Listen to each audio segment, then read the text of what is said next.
mutum annoban ta same shi a garinsu ya zauna a garin bai gudu ba, yana mai neman lada game da wannan ibtila'i, sannan yana mai haƙuri, yana mai neman lada saboda ya san cewa babu abin da zai same shi sai abin da Allah ya rubuta a kansa. Face duk wanda ya zauna a wannan yanayi in ya mutu yana da kwatankwacin ladan shahidi, ka yi shahada. Da haka duk wanda ya mutu cikin annoba a irin wannan yanayin ya yi shahada. Don kun san shahidai da annabi ya lissafa mana kala-kala ne. Mafi ƙololuwar shahada shine wanda ya yi shahada a filin yaƙi, ita ce shahada ta ƙarshe. Sai kuma shahadodi da suke ƙanana na ƙasa da su, kamar wanda ciwon ciki ya kashe shi.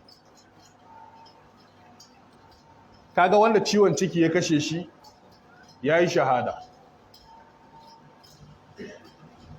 Wanda gini ya faɗo mishi ya yi shahada. Da wanda wuta gobara ta cinye shi ya mutu ya ƙone ƙurmus ya mutu ya yi shahada. Tebe da wanda ya fada a cikin ruwa bai iya yiwo ba da yunƙayar da ake yi, ya sha ruwa ya mutu ya yi shahada. Da wanda ta mutu a wajen haihuwa, naƙuda ya kama ta mutu ta yi shahada. In ji wa? In ji manzon Allah sallallahu Alaihi wasallama. Haka nan to wanda ya mutu shi ma cikin annoba ya yi shahada. Allah ka azurta mu da shahada. Me yasa aka ce sun yi shahada? Me hikima? Saboda idan ka lura da su mutuwa ce ta wahala. Ba ku kun bayyana? Wata rana sahabban Annabi sallallahu alaihi wasallam sun zo suna tambayan Annabi,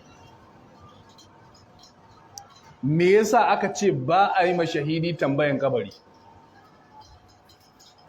Duk sauran mutane in sun mutu mala'iku za su musu tambayan kabari, amma banda shahidi. Suka yi manzala wannan tambaya. Sai Annabi ya ba su ansa yake cewa, kafa bi bariqati suyufi ala ra'sihi fitna. Wucewan takobi da take wuyi ta wuce wuyan shahidi ya fadi ya mutu jini na kwarara, ai ta ishe shi jarabawa.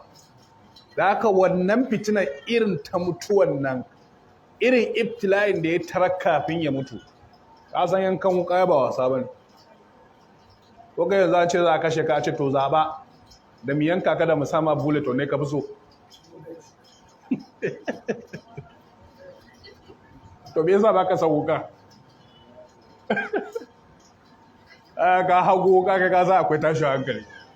Amma bullet fa tafiya ce ta fa daya, amma ita wuka fa sai ka sha bakar wahala kamun ka mutu. Idan ka dubi wanda ya mutu cikin wuta, ba mutuwa kai tsaye yake yi ba, sai ya sha bakar wahala yake mutuwa. Yasa Allah yake cewa ba zan hada maka azaba biyu ba, ka sha azaba wuta a duniya sannan ka sha al'ahira. Allah ya ce ba zan ma haka ba. Haka na wanda ya fada cikin ruwa ya mutu, shi ma sai ya sha ruwa yawa, ya koshi, ya sha wahala, ya jigata sannan ya mutu. Ogwa wanda gini ya falo mishi shi ma haka, sai ya jigata, sai ya sha wahala, yana ta numfashi, yana kakari ya mutu.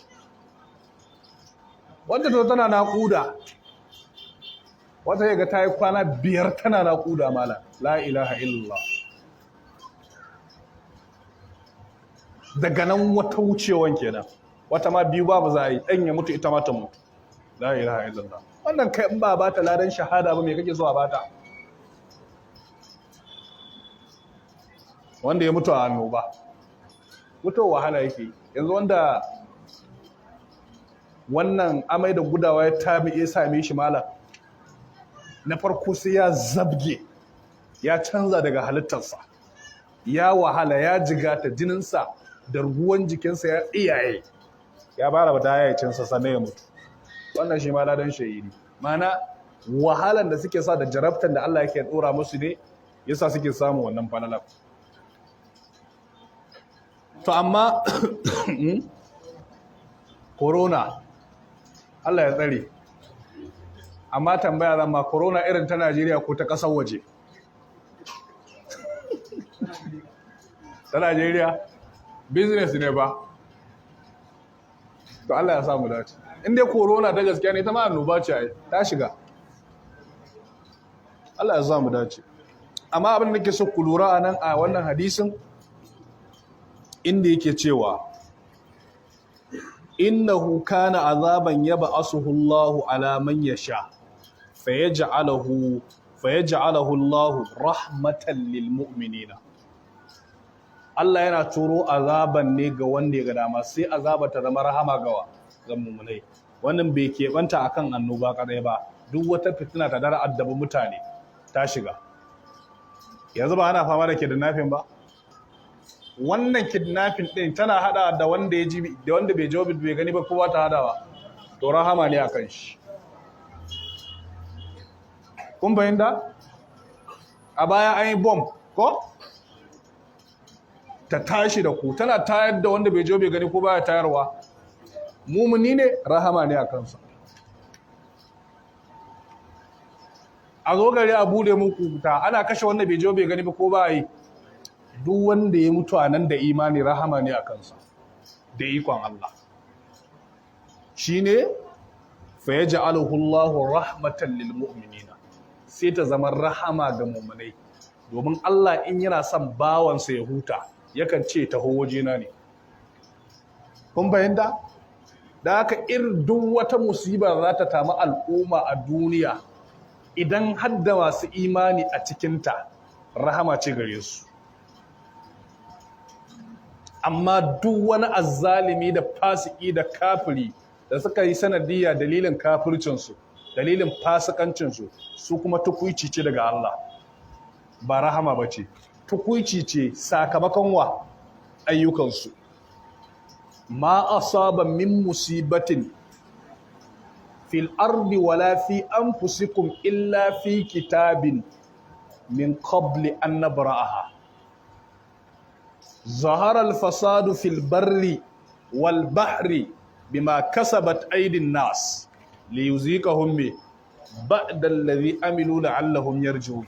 ana magana ne akan in iska, amma mumunin bai jawo bai gani ba ruwan shi, ba a fasikanci da shi, ba a harkokin banza da shi, kullum yana masallaci, kullum yana tasbihi, yana zikiri. Yaje yan kidnapping suka kidnapping nasa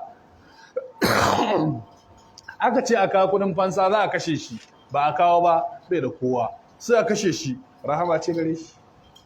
Wallahi sun sauwake mashi, wallahi sun sauwake mai. Wannan wahala ta rayuwa wallahi sun sauwake mashi ne, shi ya tafi a sa'a,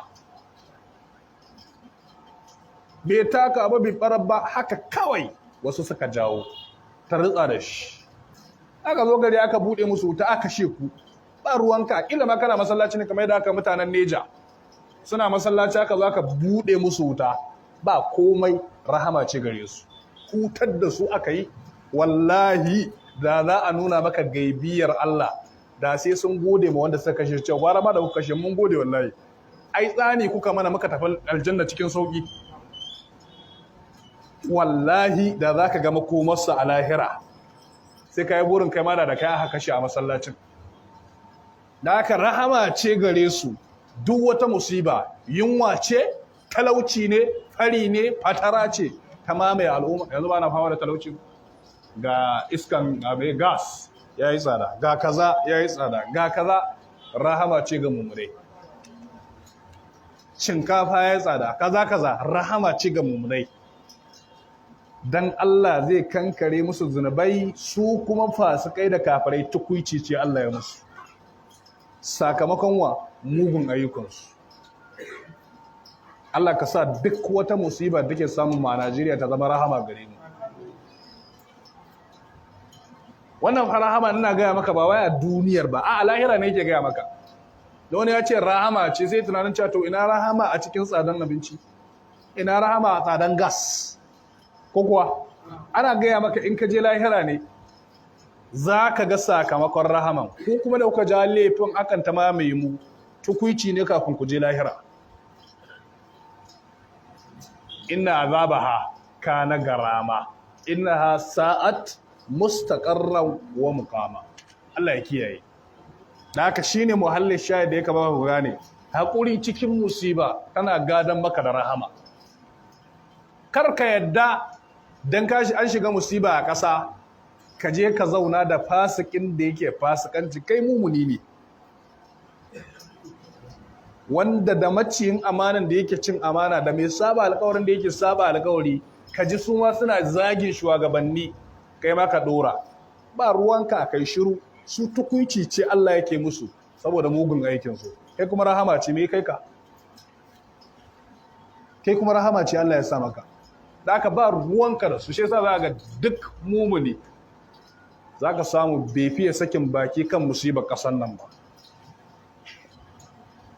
Shi kullum ya zai bauta ma Allah ya tsira ne. Amma waɗanda suka fi kowa raki kan cewa ƙasar nan ya shiga musiba fasikai ne. Waɗanda suka jawo fitinan ne da hannunsu suka fi kowa raki. Duk in kun je majalisa za ga wallahi da za ka lura da su, duk in iskan kansu ne su ma. Kai ɗin da kake mumuni sai Allah ya baka haƙuri, ya sassauta zuciyanka, baka cewa komai. In ka je kasuwa aka ce maka shinkafa ya koma 2000 mudu daya, ce inna lillahi wa inna ilaihi raji'un. To Allah ya kama na sauki, Allah ya kama na sauki. Da ba na rabin mudu ɗayan ba zai samu siya ba, ba zai tsine ma shugaba ba, ko ba haka ba. Amma wannan fasikin da fasikancin shi da shine silan musibar da aka fada. Lalacinsa da saba ma Allah yana daga cikin sila shi ma. Yana zuwa to shinkafa ya koma mudu 2000. Kai Allah ya tsine ma shugaban kasa. La'anan ne ya sa ma wala tsakanin shi da shugaban kasa ya sa kan shawala. Shi dan sakamakon mugun aikinka ne aka baka sakamakon a wajen. Karbi sakamakonka.